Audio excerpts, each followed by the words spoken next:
Yeah, anytime up to you. Yeah. So I'm very pleased to introduce 006. In 1994, Sing became the 6th graduate of the robotics PhD program. No one math got that. Oh, you double checked. I did. Oh, okay. You are 006. All right, what number are you in? 11. So Singbing has spent much of his career at Microsoft Research, where he's now a principal research scientist, and has done many interesting things in computer vision, some of which we see in the research, and some of which he works towards, I guess, products and developments at Microsoft. So to tell you something that you might not know about Singbing, or maybe you have a hint because I saw some signs posted on the door out front. Singbing is a culinary adventurer. I have very distinct memories of an experience in the mid-90s in which Singbing tried to convince the graduate students that jellyfish was a delicacy. That, it is. So a matter of opinion that you still tried to convince the graduate students. But while it is edible, it's definitely not made of jelly. It's an acquired taste. An acquired taste. So you can review from the email and all of the announcements we've seen, the books that Singbing has published, the many papers he's produced, the breadth of his work in computer vision. We're very happy to have him here today for a talk. So our secret agent from Microsoft Research, Singbing. Yes, secret agent -1. Yeah. Thanks, David, for inviting me. It's great to be back. The last time was 6 years ago, and I gave another robotics seminar. I'm very happy to see so many people here. Today I'm going to be talking about what we call sketching reality. Actually, the person who gets most of the credit is Xuejin Chen. That was her PhD work. She did all the heavy lifting. And this work was done with Yinqing, Zhu, Julie, Dorsey, Boris Neuber, and Oliver Deussen. If you have any questions at any point in time, please let me know. For anyone who has tried to generate three-dimensional content knows that it's pretty tedious, right? There's a lot of three-dimensional modeling systems, and they force you to think in a particular way, like 3D Studio Max, for example. It forces you to generate, three-dimensional primitives, and you have to do some operations in 3D into it.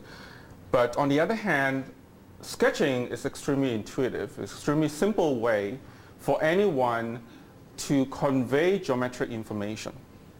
So why not have sketching systems that would generate three-dimensional models directly? Well, obviously it's a very, very difficult problem, because typically when you sketch, there's always this assumption about, well, you need to know something about what you're drawing. I mean, you can't draw a rock and expect it to pop out into 3D.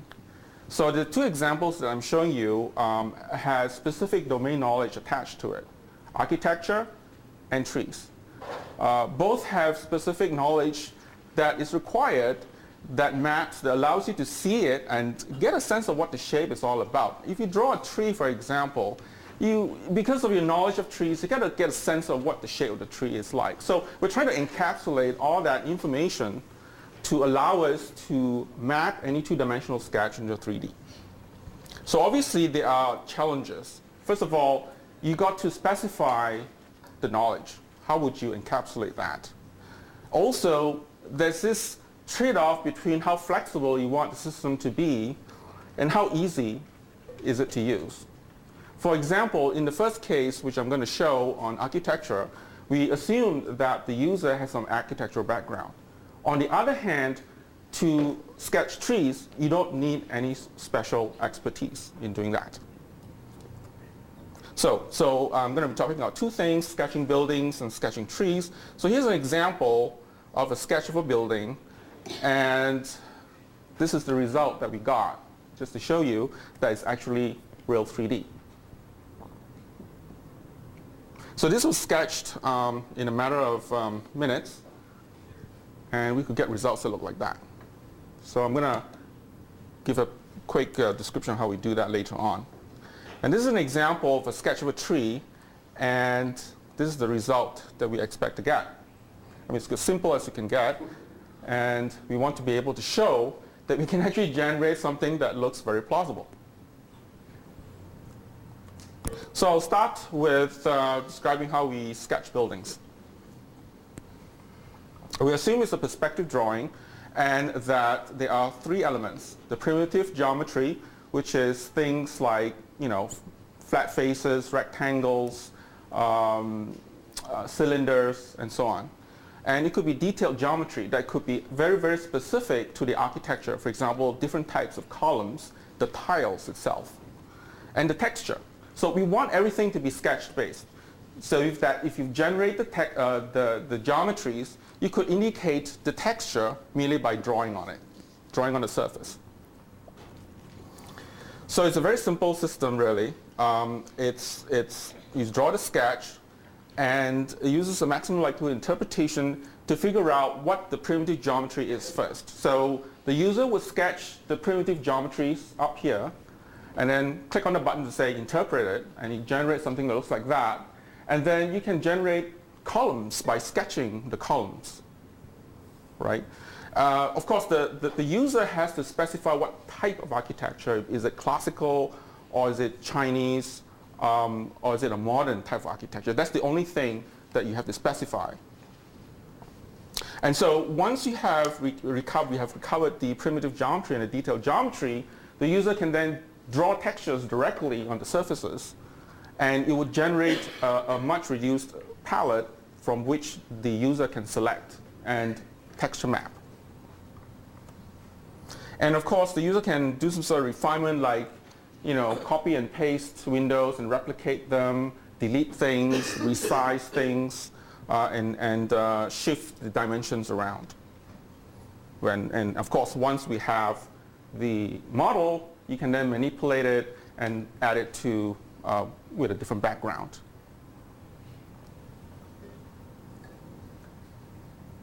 So before the user starts sketch, he or she has to specify the camera parameters. And again, it's specified through sketching. So you draw the horizon and you draw two perpendicular lines to give you an indication as to the amount of perspectiveness that you get in the camera. That's basically it. And we use the maximum likelihood interpretation. So we basically try to maximize the probability of the sketch given the model in the database, the architecture prior that I just mentioned, which is either classical or Chinese architecture. And this camera parameters has been obtained by sketching the three lines. That's it. So obviously, based on what the architecture prior is, it will then be able to map the features into the appropriate shapes.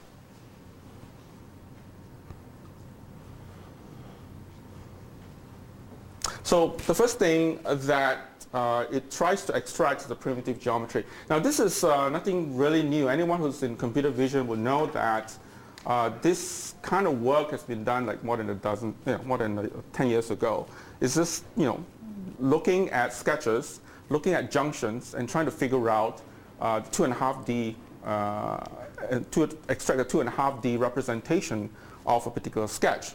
So what we do is we look at the junction, we try to figure out what kind of junctions there are, and we do some sort of age analysis as well. So we basically say, okay, this is the T junction, and this T junction is connected to an L junction, and so on and so forth. Because the thing is, this allows us to figure out, where are the faces? We have to figure out which lines are parallel, which lines are perpendicular to each other. Because all these provides us constraints that allows us to pop out from a 2D sketch to 2.5D. Oh, by the way, all these is generating a 2.5D. It's not really generating a 3D, because if you rotate like 180 degrees, you see nothing really behind. I mean, we basically reconstruct what we sketch. So these are the junction types that we looked at, the L, T, Y, E, and X. And the first thing, of course, we do is here, we make the assumption that there are three parallel groups of lines. So the first thing that we have to do is to figure out which are the groups of lines that are in the same group and perpendicular to each other. And so this uses computer vision techniques to figure out where's the vanishing points. We assume that there are three vanishing points, and we compute the distance. In order to compute the groups, we have to figure out what is the distance between a given edge and a vanishing point. So for example, let's say we make a hypothesis that these two lines are parallel. Then we figure out where the vanishing point is. And given that vanishing point, we then figure out, are these various lines close to that vanishing point? And if so, it becomes a whole group of parallel lines here. And we do exactly the same thing for the other two groups to generate three groups of perpendicular 3D lines. So the distance is actually very, very simple. If for a given vanishing point, we draw that point directly to the midpoint of the section and find the angle. And that is our error. So we want to minimize that angle. So for a given vanishing point and a given line, we can then say, okay, which vanishing point is the closest for a given line? So we just minimize the angular distance from that point to the midpoint of that edge.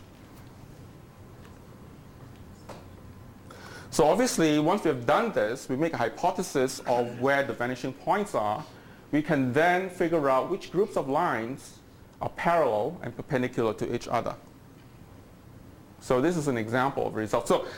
So when a person draws, we don't expect the person to be very exact. That person can be pretty sloppy in drawing all those lines, and it'll still be okay, because we have some sort of a threshold to indicate how close, what is acceptable.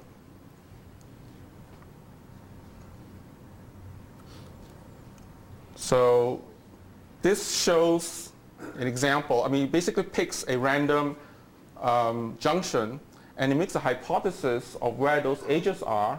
And if the edges closes, it becomes a face. So it basically goes around and say, okay, this is a Y, and then I have multiple face hypotheses given these lines here. So if it closes, it becomes a face. And so it's basically a greedy algorithm. It just marches along, and then as it reaches a junction, you'll find the edges that is attached to the junction, and it marches along until it finds a closed face. So it also handles curved surfaces like this as well.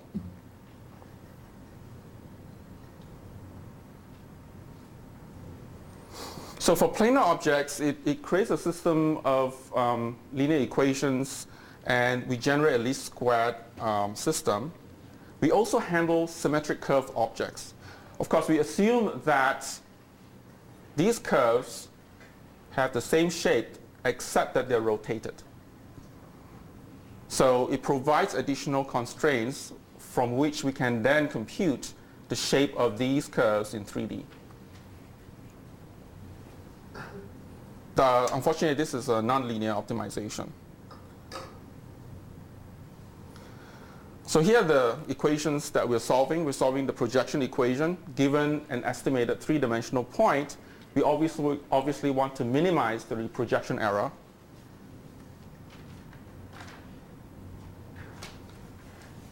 So we also try to say, well, for a given line segment, we want to make sure that it is not too far away from the attached vanishing point, because if the line has a large error, then it will be downweighed. And the simple constraint equations, you want equality. For example, if there are two, sort of a rectangle, A minus B, C minus D, you want the distance to be the same. Then there's the parallelism equation, and the fact that if the two lines belong to two different groups, of perpendicular lines, you want to make sure that the resulting outputs is such that they are perpendicular to each other.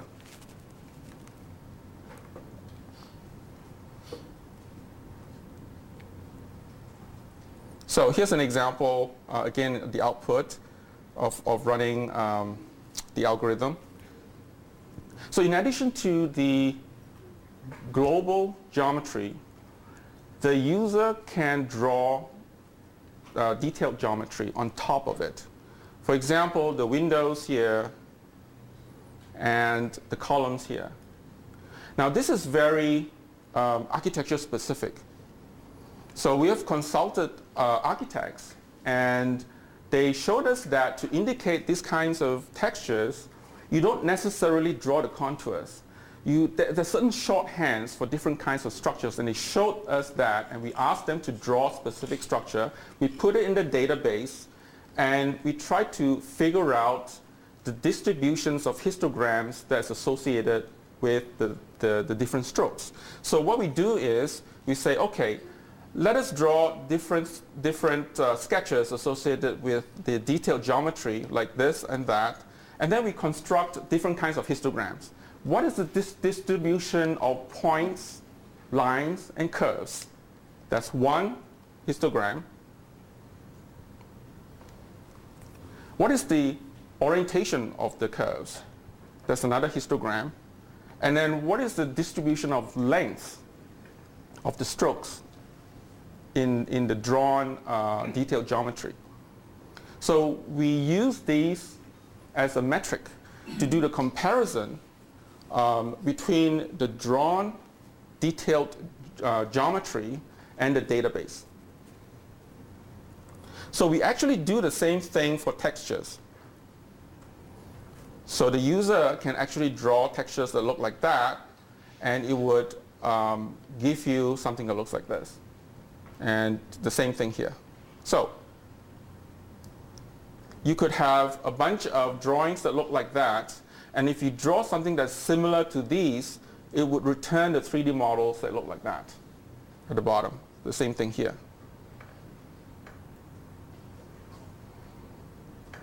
Now obviously there are many different kinds of textures, and so if you draw like a brick texture that looks like this, rather than give you a single brick texture, it'll give you a palette. So rather than, again, giving you an entire series, all the textures that's available, it'll give you all the textures that is brick-like, so that you have a much smaller selection.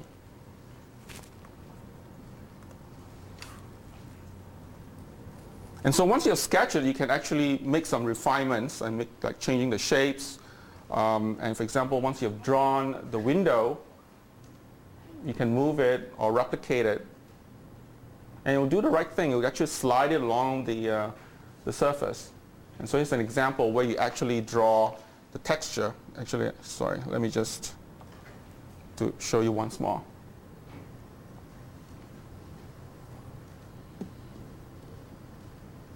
So everything is sketch-based, and we try to make it as intuitive and easy to use as possible.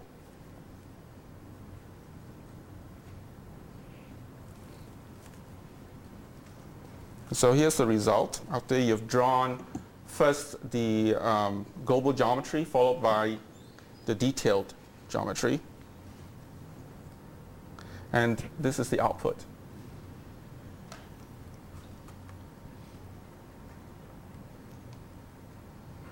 And after you've texture mapped it, you can actually put it in a new background.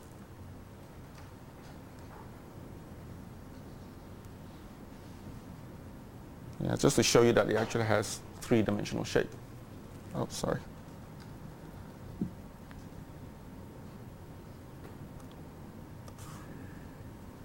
So here are more results. This is a simple house.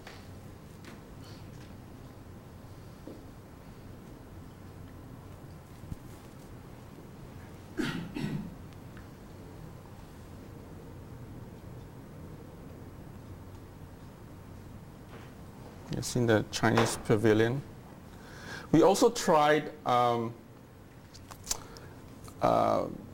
kind of indicating the lighting direction by shading the different surfaces. And it actually worked, but we kind of figured maybe it's not required because it's very easy to actually manually specify where the lighting direction is.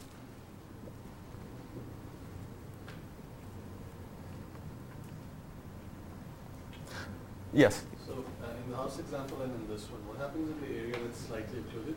We don't see a view of that area. It's slightly occluded by. Yeah, that's a good question. If it's slightly occluded, we use the notion of perpendicularity and symmetry to actually fill in the background. But that's the extent of it. So if there's some occlusion, it will try to fill in to the extent that it can, based on the fact that, oh, this is a symmetry, so therefore it should be, a flat surface over there. But that's it. Anything that's not drawn, it won't try to recover. So these models do have that stuff filled in? Yes. Any other questions? Yeah. So, yes. what if you don't have good artists? Like, I can never keep my perspective point singular. Like, walls go off. They look more like 14th century art, where sometimes it's flat and sometimes you have, very perspective points. So you require the people to be good enough to be able to have these consistent vanishing points? Yeah, all the sketches were done freehand, but they were done by people who have background in architecture. So if you're extremely sloppy in drawing, it probably may not work.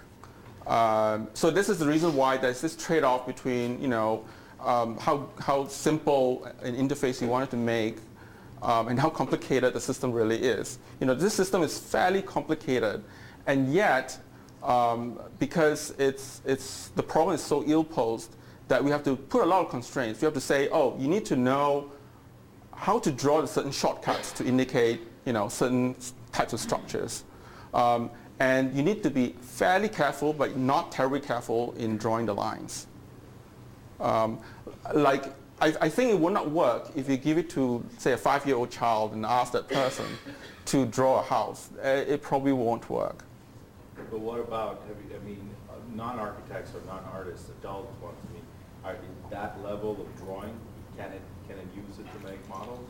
Yes, you can, but up to a certain point. You can do like a simple global geometry. You probably can't do the detailed one because you need some background knowledge about the shortcuts that you need to draw in order to specify the detailed geometry. For example, if I ask you to indicate a certain type of column, I'm not quite sure. You might draw in a different way, and it would not recognize it. So this, you're not obviously using the input is the computer screen, or is input is a piece of paper? It's a digital tablet, so you just draw on it on a digital tablet. So it does have the notion that that's a stroke and it's continuous. Sorry, I forgot to mention that. Yes, this one uses this. Well, the information that it uses derived from the tablet is that it knows that that's a stroke, as opposed to some kind of scanned drawing. But things like if you draw a square, yes, people the way they draw this way versus this, and oh, that's fine. Yeah, that's fine. No. The point is that people draw in a certain way, and yes, your system could have used that kind of information. Yes, but we didn't make use of that. We just present to the system what are the curves that's been drawn. So essentially, it doesn't interpret after every stroke that you draw. You draw a number of strokes, and you think it's reasonable, and you click go and interpret, and it will do that for you. Yeah, yes. That's another point. Right. In that sense, it's not as interactive. Yes. It could be a little more interactive in intertwining interpretation and even leading the users into a certain direction. Yes, that's certainly correct. But you could potentially do something like this. You could say, I'm just going to draw a simple sketch, right? And you click go ahead and interpret, and it will actually interpret for you and come up with the best interpretation. And then you can continue drawing after that. So it's not as If you look at interactive. a system like Igarashi's system, Yes. it actually, as soon as you draw a square, Right. it actually anticipates that you may be drawing similar squares anyway. So as soon as you draw two, then it begins to understand that, okay, you're trying to do drawing in a certain alignment, and then the system helps you to draw it. Why don't you do that kind of thing? Because especially for architectural drawing, that kind of rule must exist a lot. Yes, the different, it's what you say is definitely true. Well, in I guess in our defense, she had limited time to work on this, and this is mostly a UI issue. It's not that it's not doable. We didn't have the opportunity to actually implement all these shortcuts, but definitely, we allowed editing, simple editing tools that you can cut and paste directly and replicate various structures very quickly. Yes. How sensitive are your results to the junction detection? Could one erroneous detection give, meaningless results globally, or is it robust to a few mislabeled junctions, like it, recognize a T junction as an L junction or similar to that? Is it following like a line labeling algorithm where things are very sensitive to each of the junctions, or it's not that? It's more robust than that?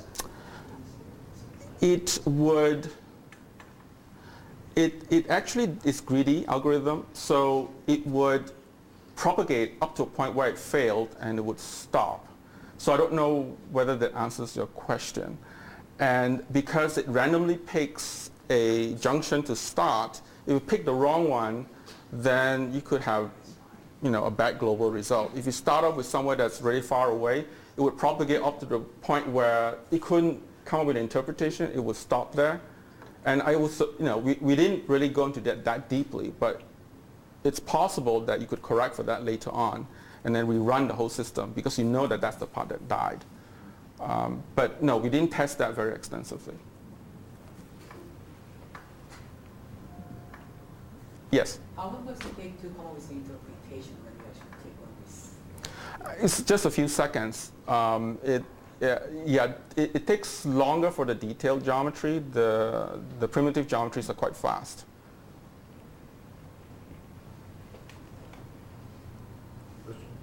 Yes? When you have non-perpendicular surfaces like roof planes, Right. do you have to explicitly specify that? That's an interesting question. We actually make use of very simple hacks, if you want to call it. Because if we know it's a roof, then what we do is we make the assumption that it's at a certain angle. So yes, we do know that if it's a roof, then we say it's going to kind of abut this vertical part at a certain angle, and we just draw it as such. So I hope that answers the question. Okay, so I'm going to go on next to sketching trees.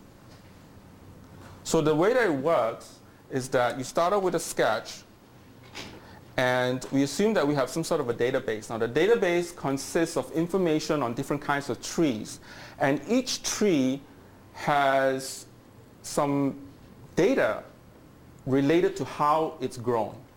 For example, you might have a parent branch, and you grow and you twist a certain angle, and you have another angle, that branches out, and those are actually modeled for each tree in the database. So once we have the sketch, it will try to automatically figure out which is the closest exemplar in the database to inherit the growth parameters. Then once that is done, we reconstruct the branches, figure out where the z direction, the z values are, after which we propagate the branches. What we do is we say, well, we have these three-dimensional branches.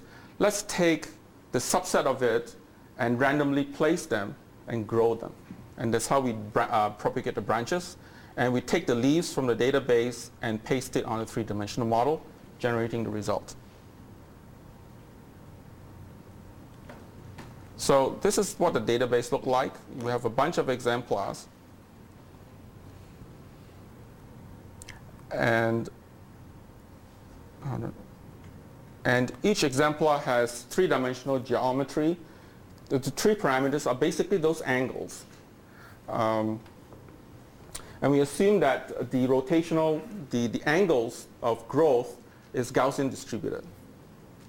We also compute the two-dimensional silhouettes. And this is, the two-dimensional silhouettes are used to compare against the drawn sketch, because we want to find the closest silhouette to the sketch. If, say, for example, this part is the closest, then we say, okay, this exemplar is the one that we want to use to grow the tree.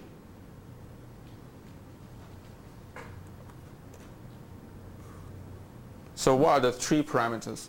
We assume that the parent branch has the apical branch and lateral branches. So there's only one apical branch. So imagine, like, let's say this is the parent branch, and suppose you have only one other branch that's the child.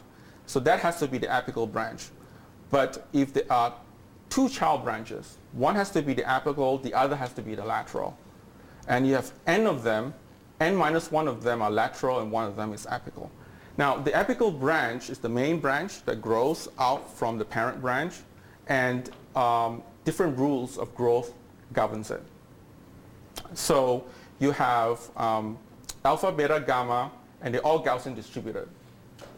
And there's also a scaling factor, like the length of the branch of the child relative to the parent is also Gaussian distributed.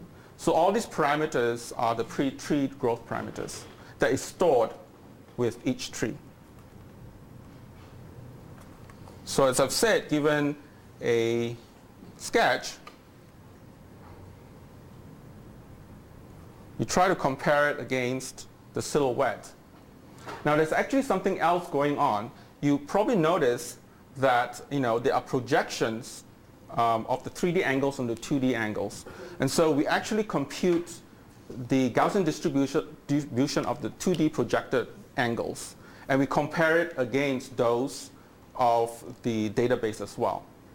So we have some metric that combines all of these metrics together, and then one that's closest, we then inherit the growth parameters. Of course, the user can always override this decision and say, I want it to look more like this instead.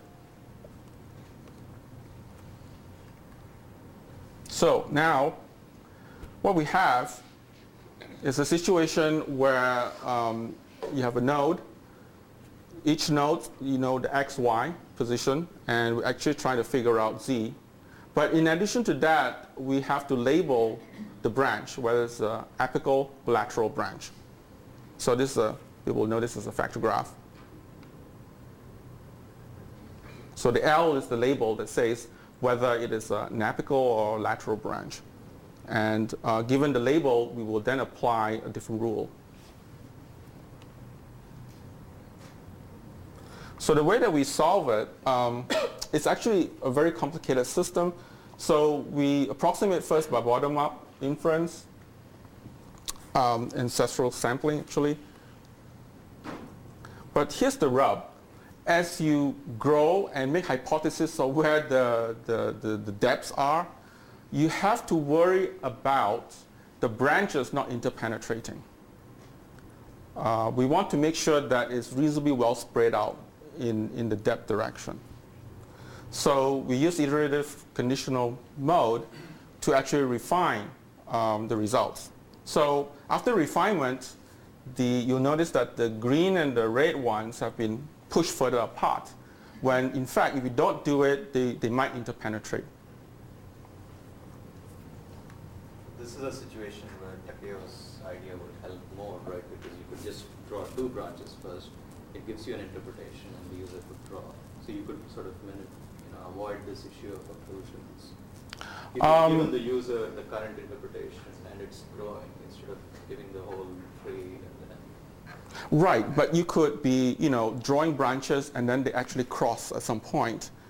So it's not easy to anticipate that there's a growth out there. But the user won't draw it that way, is what I'm this? Yeah, I guess one could argue that way, but on the other hand, you also allow the user to just draw the tree pretty quickly. That way you're not influencing how the user draws. You don't want it to be the other way around. You want the user to draw a tree that the user wants to see, and that you interpret the best way you can.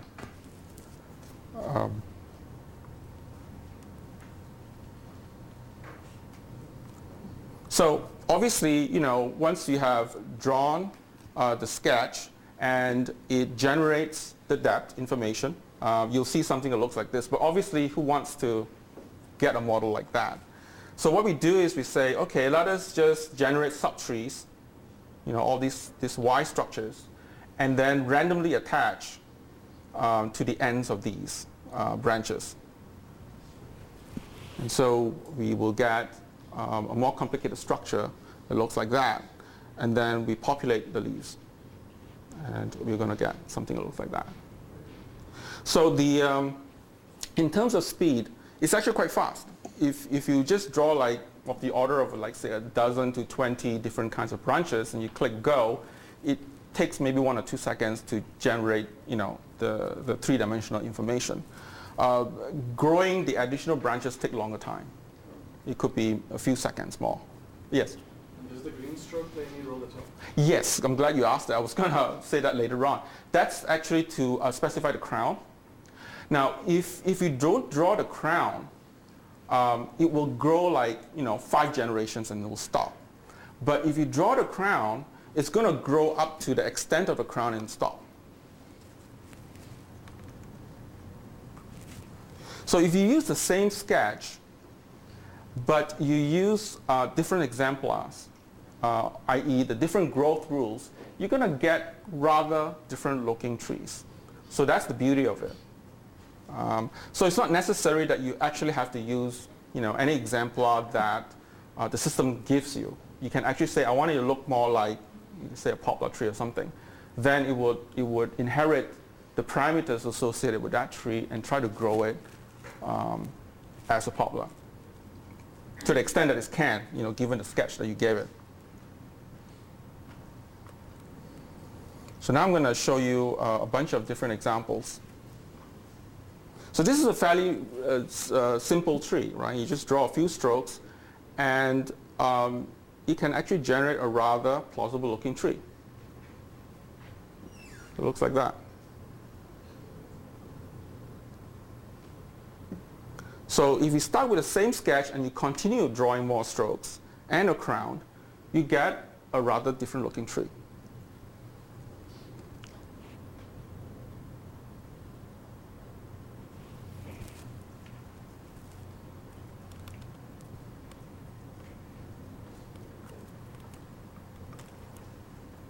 And this is a more complicated looking one. So the way that we enforce the crown constraint is that we make it rotationally symmetric, so that as it grows, as long as it doesn't breach the three-dimensional surface, it's okay. And this is without the crown, so it just grow 5 additional generations and stops.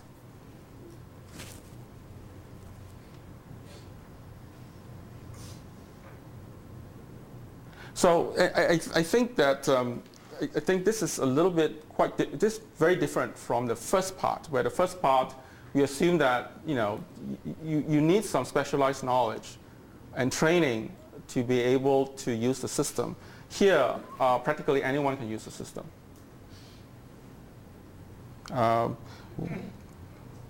We actually talked to the games group; they were quite interested in it. Yes. So if you have people who are specialized in their knowledge of trees or blocking, when they use the system, do they notice a difference? When they say that, no, this tree wasn't exactly how I pictured it, or it's missing this one specific aspect? Yeah, so that's a good question. What kind of granularity or control do we have over the output? And the answer is there isn't much of a control in this particular case. It will generate what it thinks to be a reasonably plausible looking shape of a tree. right? And of course, if you say, oh, that branch is not quite right, and so on and so forth, I suppose you can actually add additional UI to modify, the locations of the branches themselves. But we didn't go into that. This business of busyness of the branches Right. seems to be fairly the same. Or is that controlled by the way that the user draw? In other words, if user draw relatively small number of branches, density of branches, then the resultant tree also has lesser branches density? Well, no, not directly from sketches. There are other controls which are not shown here.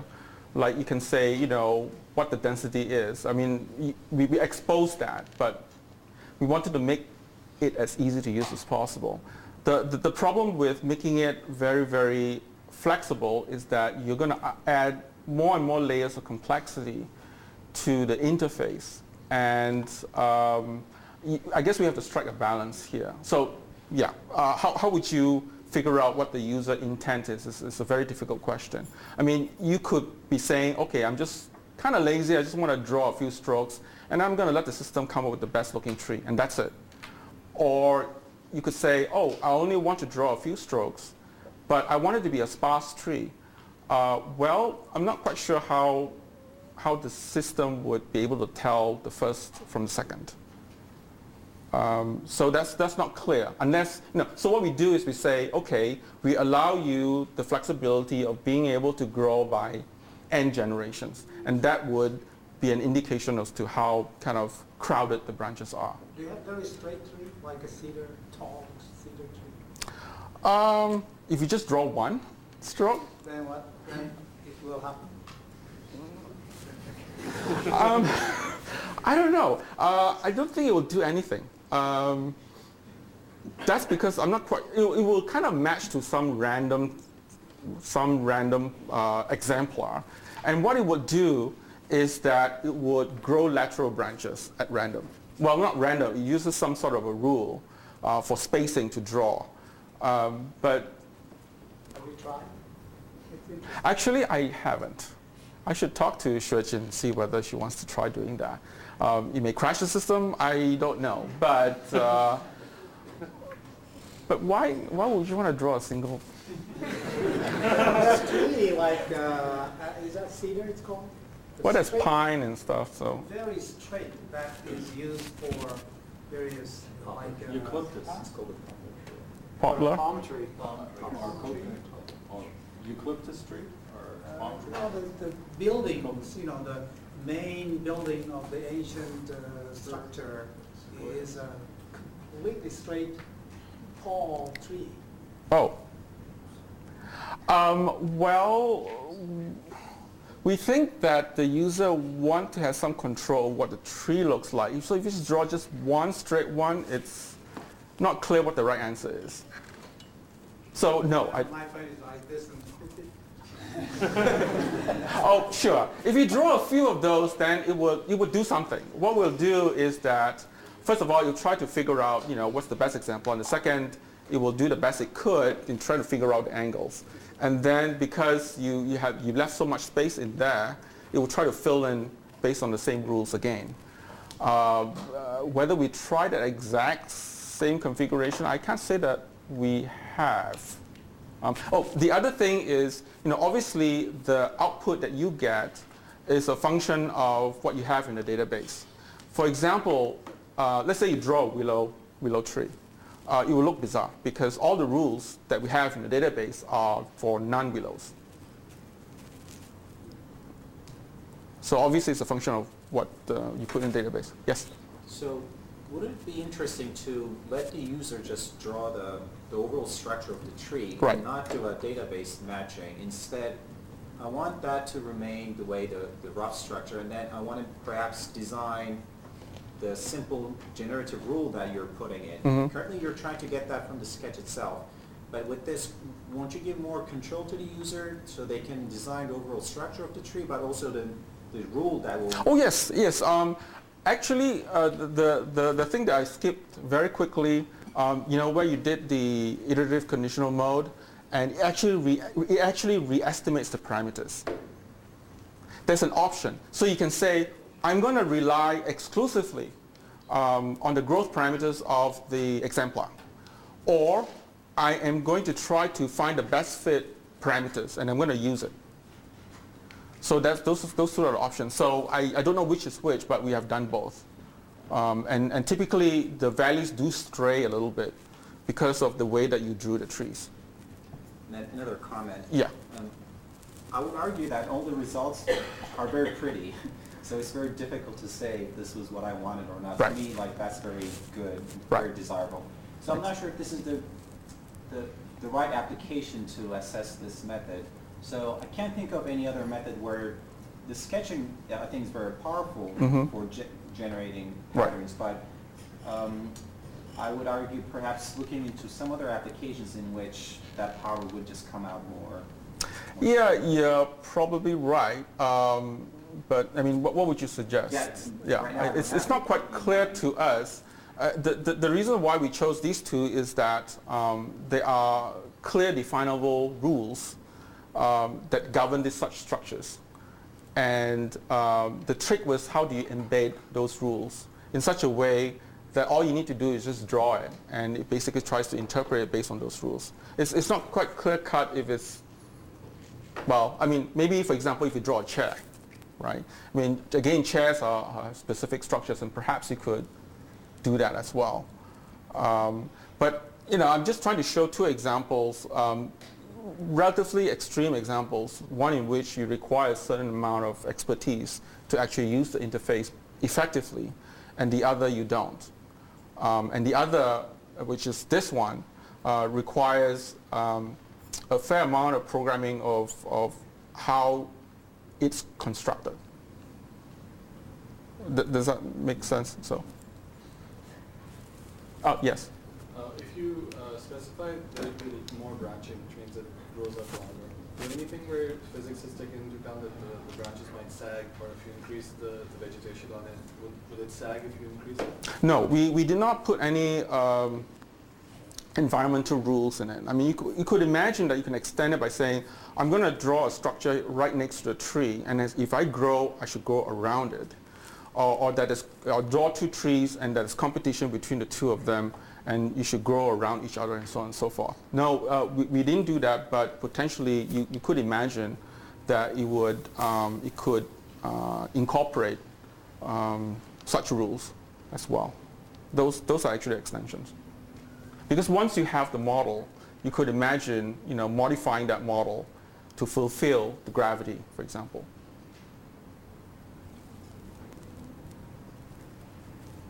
I don't know in this example whether it is good idea or not good idea to actually have a, botanical reality. I recall there's some theory about the branch kind of thing. Right. In what's called botany. Well, you have the L systems, and you have various rule-based systems. I recall there's I forgot which one, but I think I once learned there's some theory in that science to model this. Yes. Not just our kind of Gaussian distribution. Oh yes. They're fractal-based, like. No. They are like very succinct syntax called Lindenmayer system, the L systems. The problem with those systems is that even though the syntax is very terse, you can just like draw write a few lines of equations, and that would actually specify the growth of the tree. The problem is you don't know what it looks like until you actually draw it, right?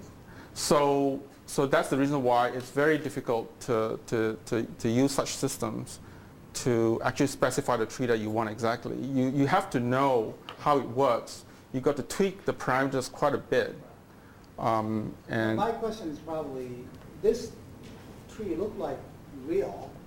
So in other words, probably that it means that as long as what is drawn is whatever is inside some class, then people perceive it, real. Right. So maybe that's all we need. Yeah, yeah. I think that was what we're after. Yeah, what I call there's, no correct answer problem. Right. So you can draw anything as long as it's within this vaguely defined, acceptable form. People Yes. probably don't know whether this is physically possible or not. It That's doesn't matter. yeah. That's what we're after, basically. Yes. So maybe you hinted at this when you mentioned the willow tree, but I'm wondering if you add palm trees and conifers and willow trees to the database, is it scalable to all those different types of trees? Yes, it should be. Now, I can't say, 100% yes, but in principle, it should. I mean, this is mainly a prototype, really. And, I don't see any reason why it should. Capturing the different limb structures and extracting that from the sketch, or do you have to model separately how different species of trees grow? We probably may, let's say you draw a palm tree, for example. Then what will happen is that it's going to look at the shape, right, of that sketch. And it's going to look at the angles, the two projected angles. And if you have a model of a palm tree somewhere, it's probably going to be the closest to that. And it's probably going to pick that one. Obviously, if you pick the wrong one, it's going to give you a very different looking tree, and it's probably look kind of funny. So it's a function of whether the tree that you're after is in the database, or some close approximation of that tree is the database. Now, what's also interesting is that even though you might say, this tree looks like that, therefore the reconstructed tree will look like the exemplar. In fact, you can actually generate very, very different looking trees using the same exemplar by the way that you draw.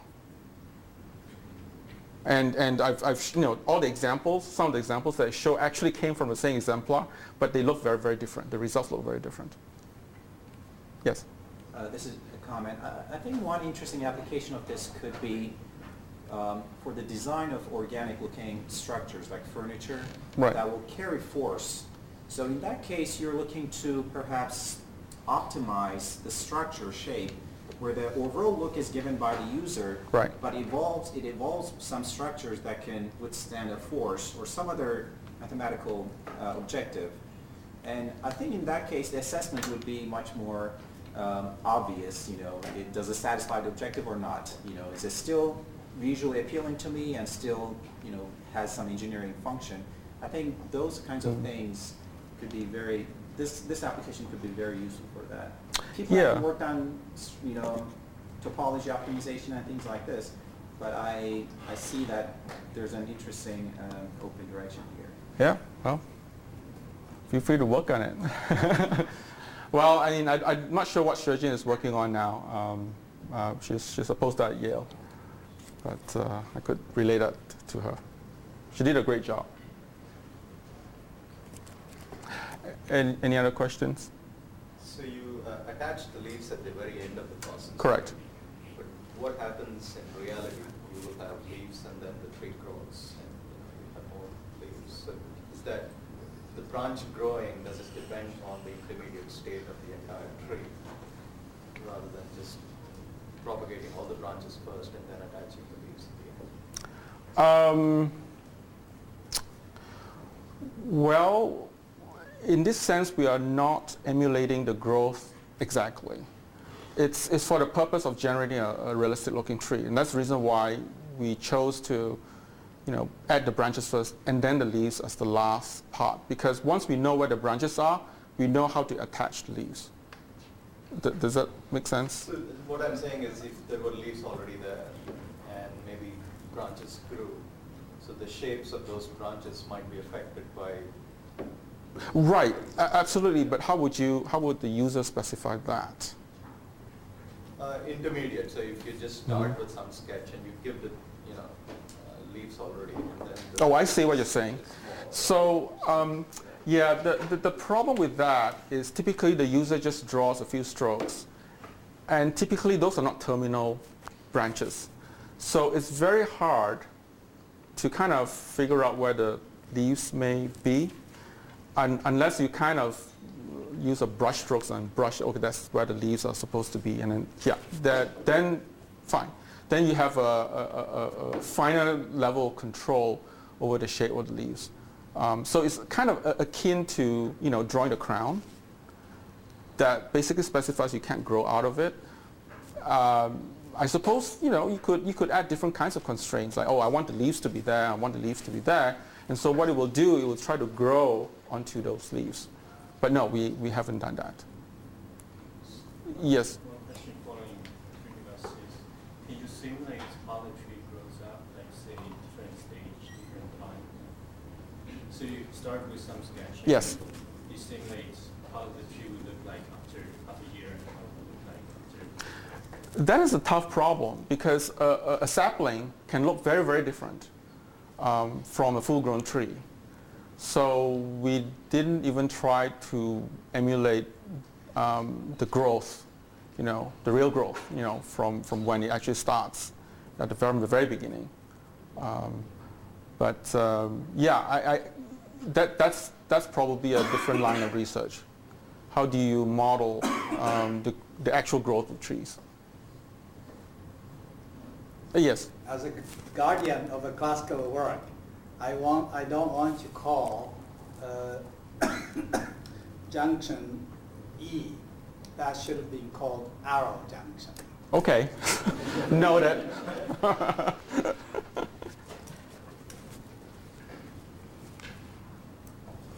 Well, that's okay. Sure. Can you generate a tree without a sketch? Say again? If you can generate a tree without a sketch. Can we generate a tree? Just the whole thing random without drawing it. I mean, do architects like to draw trees? Yeah, I mean, if I were architect and I have to draw 1,000 trees, I wouldn't draw all the trees by myself. I would just let the system draw all the trees. I suppose it's certainly possible, but we didn't really look into that. And definitely what will happen is that if you have enough of those trees and you have enough of those building blocks of the parent and the child branches, you can actually generate a random tree by yourself, definitely. We've done it in a different work. We had some papers at SIGGRAPH on generating trees from images. And what we did was we constructed the three-dimensional branches, and we took, subtrees, and we can actually use that to build new trees. So yes, without sketches, you can actually definitely do it. But again, you need more samples to be able to generate a tree that looks plausible. But another thing that could be interesting is that can you get the system to randomly draw sketches? So that every tree will look very different. That's interesting.